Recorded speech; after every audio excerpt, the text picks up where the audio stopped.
All right, ladies and gentlemen, what is going on? Okay, now, first of all, I got to tell you the story behind this watch. Lee is a friend. I got the privilege of knowing him through my YouTube channel. And Lee has bought a lot of watches over the years, and he's a very smart watch collector, much smarter than I am. And a week and a half ago, he said, "Hey, McMahon, I have an Oris Aquis, and I would like you to do a review of it. I'll send it to you from Santa Fe, New Mexico, and you'll review it." And I never do that. I never do it. But Lee is a special person. He's super educated, and so I go, "Yeah, I'll take a look at your Oris Aquis." And so I get this box about 45 minutes ago, and I open it up. It's wrapped up in bubble wrap, and it's on this watch that you're looking at.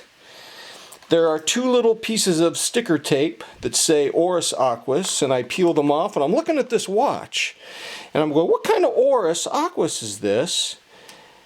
And I'm going, "Wait a minute.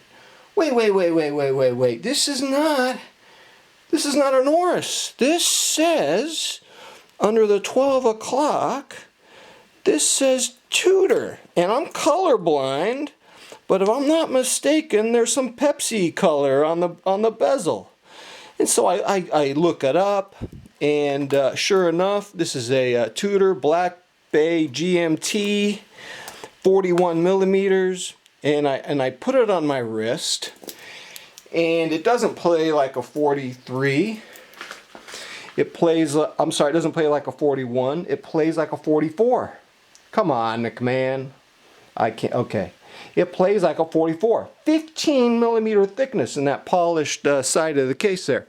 So that's the first time I've ever put on a Swiss 41, a Tudor 41 in this case. And it plays like a 44. I mean, just to give it a size comparison, here's my 42 Seiko MM200 current generation SBDC 125 with a 12 millimeter thickness, and they both play similarly. Honestly, I can't figure it out. The Tudor actually plays bigger. One thing that blew my mind about the Tudor is that 15 millimeters thickness, that's the same as the Seiko MM200. However, huge thing to consider. The Tudor doesn't flop on the wrist. There's something about the weight distribution that it's more balanced. And it's fascinating. It's 41 bezel. The MM300's 44. But two things, the bezel looks bigger, the dial looks bigger on the Tudor, and it's got better weight distribution, and it doesn't flop. Granted, these are over 4,000, and the MM300 is, what are those? About 3,000. And so now this GMT movement gets you 70 hours, which is pretty good. Now, one of the things I had to look up some stuff on this watch. One of the things that people consider is, because it's owned by Rolex, or it's the little cousin of Rolex, does this compete, or is it a viable substitute for a Rolex GMT Master Pepsi? And I'm not an expert on that. Just from the images I've seen of the Rolex GMT Master Pepsi, this is a more subtle watch. So I don't think you're getting this as a substitute for the Rolex. I think you're getting it because you like it for what it is. And and I'm thinking to myself, what a beautiful watch this is. If I had a watch like this, if I invested money in a watch like this, I'm thinking to myself, would this be my one watch that I would wear? I don't know. All I can tell you from a psychological standpoint, if you spend $4,500 on a watch, for me personally, I'm going to have the mentality that I had better wear it. And just for that reason, why would I spend $4,500 on a watch and let it be a box queen? Why am I going to do that? Very nice solid link bracelet. Yeah, I mean, there's really nothing to dislike about the watch. Even though I'm colorblind, even though I'm typically not a Pepsi guy, the colors are so muted, it's really not that bad at all. For me, dealing with a Pepsi, you know, gosh, I had to look up the color because I'm so colorblind. I couldn't even tell that it was blue on top. I couldn't tell if it was blue or black. Typical with me. The thing that I can't get over is it's 41. It plays like a 44 easily. Plays like, now, what configuration would I get? I still like the all stainless one. And those have gone up in price, haven't they? They were $29 a couple years ago when I first started looking at them. I think they're closer to $34 now, but this GMT version's even pricier. And it is what a gorgeous watch it is.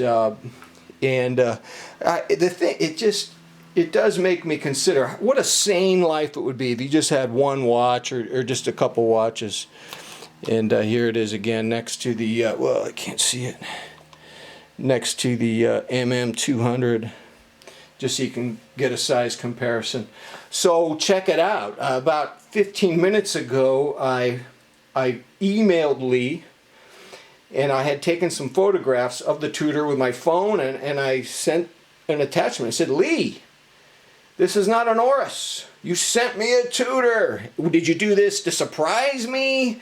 You know, did you do this deliberately? Was this a clerical error? Who makes a clerical error between a Tudor and an Oris? So when I get back to Lee, I'll update you on the situation. Any other news? As you know, I've been writing something about watch addiction, a most fortunate watch addiction it's called, and I'm going to close it up. I'm going to finish it at 10,000 words, so I'm going to sell it as a long story on Kindle. I'm going to do some rewriting of it and hopefully have it uploaded in the next week or two. But it ended up being a 10,000 words long story in 40 pages. It's over when it's over. You know, I wasn't going to put filler in it. I wasn't gonna try to, you know, just make it longer for length's sake. I think 40 pages, 10,000 words. The story seemed to have come to a wonderful end. A dark story. It's pretty dark. It's you know, it's about addiction. Hey, addiction tends to be kind of dark. Hey, that's not a bad 2-watch collection right there. Wow, sign me up. All right, ladies and gentlemen, I hope to give you guys more updates. But yes, there is a Tudor in my house, and I'm kind of nervous. All right, until next time, I'm out.